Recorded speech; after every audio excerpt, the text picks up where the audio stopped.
And one of the great stars out there who's really up against massive amounts of establishment money in opposition is Ted Cruz of Texas. I've known Ted Cruz for a very long time. Ted Cruz would be a terrific part of the Rubio, Lee, Toomey, Johnson, Paul, DeMint, and so forth, wing of the Senate. There are others too, but you get the point. And Cruz is a top-notch litigator on top of everything else. So he brings something special to this group. If we're going to repeal Obamacare, we need some fighters who are articulate, charismatic, and have the kind of skills necessary to do it. Ted Cruz in Texas, I could not support him more strongly. He would be an absolutely super United States Senator from Texas, and for the whole country, as a matter of fact. You know, I have a lot of fellow talk show hosts who are on this Rubio bandwagon. You'll remember, Mr. Producer, when Rubio was at 5% in the polls. Really unknown nationally. I endorsed him. Then I brought him on the program and endorsed him. Rubio will tell you this himself. This is not to pat myself on the back. This is to tell you that there are ways that I can use this format that are crucial. I was backing Rubio for the United States Senate before Jeb Bush was. Jeb Bush was sitting on the fence because he had a sitting governor there who was still a Republican, Crist. The establishment Republicans were backing him. And Jeb Bush was just sitting there. As a matter of fact, everybody was just sitting there. Marco Rubio. Mike Lee. A crowded field in the Utah convention. I was familiar with Mike Lee. And I endorsed Mike Lee. And Mike Lee's a friend of mine now. One of the smartest guys in the U.S. Senate. Was a clerk at the Supreme Court. I believe for Clarence Thomas, but I could be wrong. Perhaps it was Scalia, but I think Thomas. No, I'm wrong on both counts. Well, it doesn't matter. In any event, Mike Lee is a great senator. Ron Johnson from Wisconsin.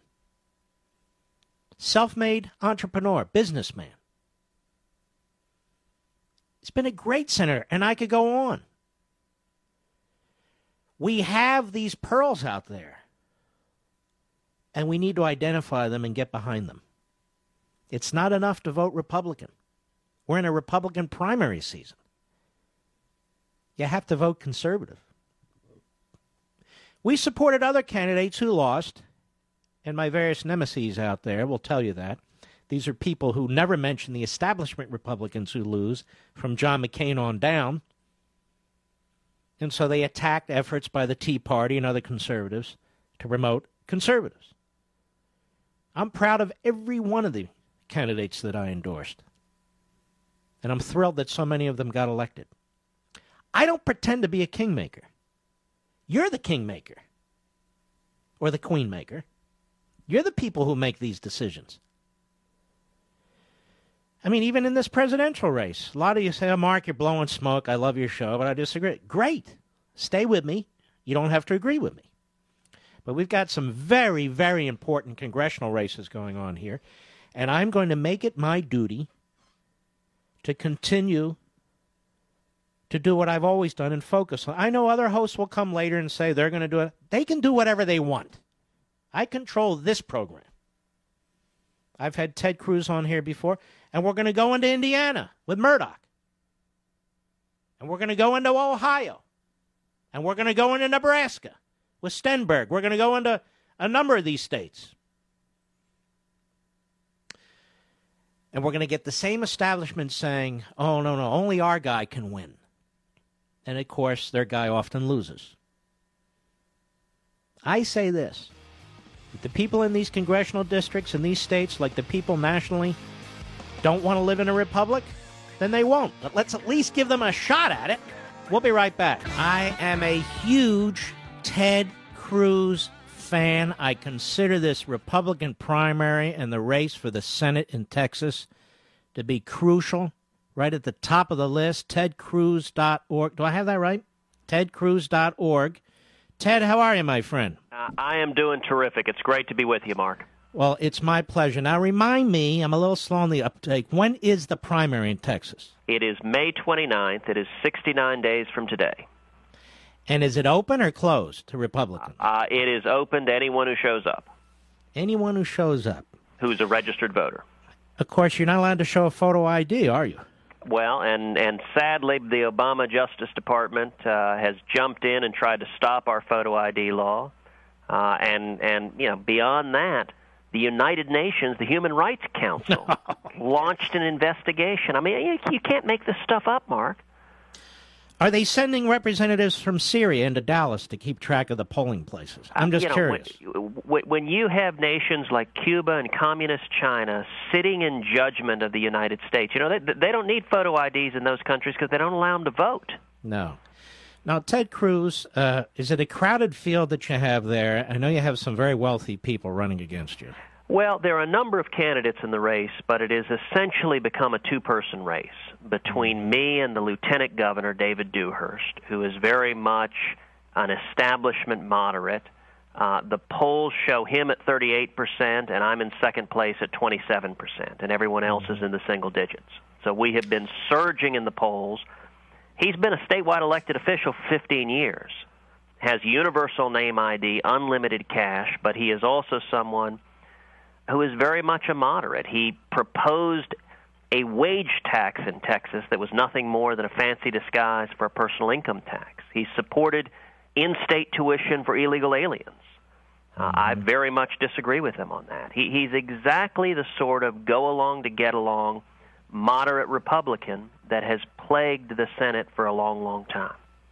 So you have a lot of these establishment Republicans standing against you, but then on the other hand, you have a lot of Republicans supporting you too, right? Conservatives have united behind this campaign to an incredible degree. In the state of Texas, just about every major conservative leader in the state has endorsed the campaign, from Kelly Shackelford to Kathy Adams to David Barton to Peggy Venable to George Strait. And at the national level, our national leadership team is chaired by someone you know very well, Attorney General Ed Meese. Oh, my mentor. Dr. James Dobson has endorsed the campaign. Just this week, Gun Owners of America endorsed the campaign. Mm-hmm. And the four strongest conservatives in the U.S. Senate today, Jim DeMint, Mike Lee, Rand Paul, and Pat Toomey, I'm the only candidate in the country, all four of them have endorsed. Yeah, because they need you and want you to join their ranks, as do I hope most of my listeners. Now, you are outgunned in terms of money, right? So if people want to help you, they can go to tedcruz.org, correct? That is exactly right. In fact, today through Friday, we have launched an Obamacare repeal money bomb. As you know, today is the 2-year anniversary of when Congress passed Obamacare, and Friday is the 2-year anniversary of when Obama signed it into law. The law does enormous damage, threatens to destroy our health care system, to put government bureaucrats between each of us and our doctors, and to bankrupt our country. It was arrogantly jammed down the throat of the American people, and I'm going to lead the fight in the U.S. Senate, standing with other strong conservatives to repeal every syllable of every word of it. And to win, it's all going to come down to raising money. You know, every time I've been on with you, I have been a terrific beneficiary of a Levin surge of hundreds of people all over the country coming online to tedcruz.org and contributing, stepping up, and with those resources, we're winning. Mm-hmm. Now, Ted Cruz, let me ask you this. Now, Ted Cruz, you litigated some very tough constitutional cases. So when you're sitting in the Senate and these statutes come through, you and guys like my buddy Mike Lee, also a lawyer and litigator, you're going to be able to look at these statutes, break them into little pieces, put them back together, or get rid of them. And this is particularly so with Obamacare, depending on what the Supreme Court does, correct? That's exactly right. We've got to get back to the Constitution. As you know, I have spent a lifetime fighting to defend the Constitution. I've been honored to fight some of the biggest fights in the country defending the Constitution. You know, we talked a minute ago about photo ID in Texas. When I was the Solicitor General of Texas, the chief lawyer for the state of Texas in front of the U.S. Supreme Court, serving under Attorney General Greg Abbott, Texas led the nation fighting for photo ID before the U.S. Supreme Court. We led the states supporting Indiana's photo ID law, and we won 6-3 with the Supreme Court agreeing that photo IDs are perfectly reasonable requirements to protect the integrity of the elections. Mm-hmm. We talked a minute ago about the United Nations jumping in and launching, quote, investigations of photo ID laws in the United States. As you know, when I was Solicitor General, the biggest fight of my tenure was Medellin versus Texas, where Texas stood up and fought against the World Court and the United Nations and 90 foreign nations and, sadly, the President of the United States. The World Court tried to bind our justice system and stop the state of Texas from executing an illegal alien who had gang-raped and murdered 2 teenage girls. I argued the case twice in front of the U.S. Supreme Court, defending U.S. sovereignty, and we won 6-3. And you beat the U.S. government. That's exactly right. The President of the United States came in on the other side, argued that the President had the authority to order the state courts to obey the World Court. Mm-hmm. And Texas stood up and said there's nothing in the Constitution that gives the President the ability to give away U.S. sovereignty, and the Supreme Court disagreed and struck down the President's order.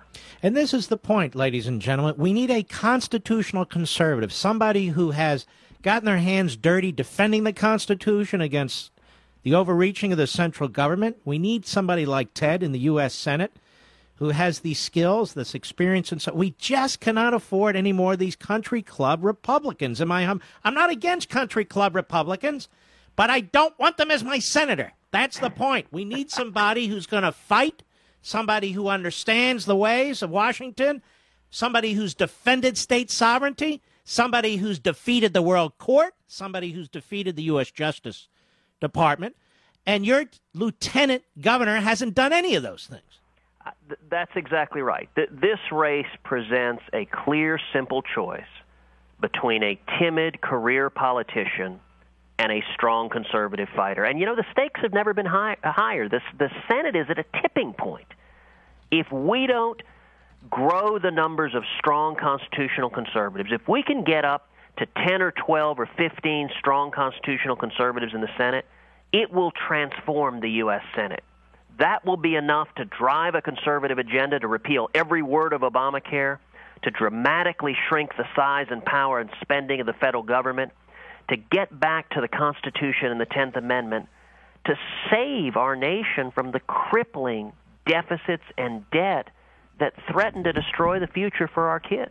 And let me add this. If a guy like you is sitting on the Senate Judiciary Committee, they're not going to be able to slip these activist judges past you either, are they? You are absolutely right. As you know, I began my career as a law clerk to Chief Justice William Rehnquist on the U.S. Supreme Court, who was an extraordinarily principled conservative jurist. And in fact, your former boss, Attorney General Ed Meese, was Attorney General when President Reagan elevated William Rehnquist to be Chief Justice. That's right. Great man. And he was an extraordinarily principled conservative. He was brilliant and a dear, dear friend and mentor to me. And, you know, right now, I know you've watched and participated in many Senate confirmation hearings. There's an unfortunate kabuki dance where judges sit there and liberal judges get nominated, and a senator will ask that judge, "Judge, will you agree to follow the Constitution?" And the judge leans into the microphone and goes, "Yes, Senator, I will agree to follow the Constitution." And that's about as much as the question gets. Yes. How about following our Constitution? Will you agree to do that? Well, that would be asking far too much of many judges nowadays. You know, I mean, what a sad statement that is. We've got to get back to the greatest miracle political miracle that ever occurred when the Founding Fathers crafted a Constitution that preserved liberty, a Constitution that served, as Thomas Jefferson put it, as chains to bind the mischief of government. Mm-hmm.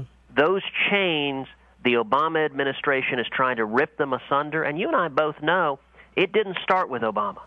No. A whole lot of Republicans were complicit in constantly growing the size, power, and spending of the federal government. And the reason why we have seen people from all over the country, all 50 states, contributing to our campaign, supporting our campaign, and conservatives all over Texas, is because there's a civil war in the Republican Party. Are we spineless jellyfish who believe nothing, which sadly for far too long a great many Republicans in Washington, that's what they were? Or do we get back to core constitutional free market principles, shrink the size and power of the federal government, and protect liberty and opportunity? Mm-hmm. I'm going to tell you something, Ted. It is crucial from where I sit. I know you. I know of you. I know who you are. I know what a tremendous United States Senator you would be. And ladies and gentlemen, this is an opportunity.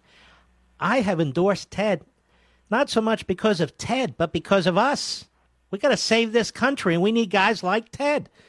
Sharp as can be. Ted, God bless you, my friend. It's Ted Cruz, C-R-U-Z, tedcruz.org. He needs your support. He's running against a very, very wealthy rhino who's the lieutenant governor at Texas. And, folks, we're heard all over Texas, everywhere in Texas. You got to listen to me. You have an opportunity that many of us in other states do not have. And that is an opportunity to make a difference and send somebody to the United States Senate who's going to help save this country and reestablish the Constitution. That is Ted Cruz. It is an honor to know you, an honor to endorse you. tedcruz.org. God bless you, my friend. Thank you, Mark. Everywhere I go in Texas, people stop me and say, the great one is standing with you, and I'm honored to stand with the both of you. Well, thanks, man. You take care and good luck. Yeah, keep on the fight. All right, you too. Now, he's standing up, and he's taking on the fight.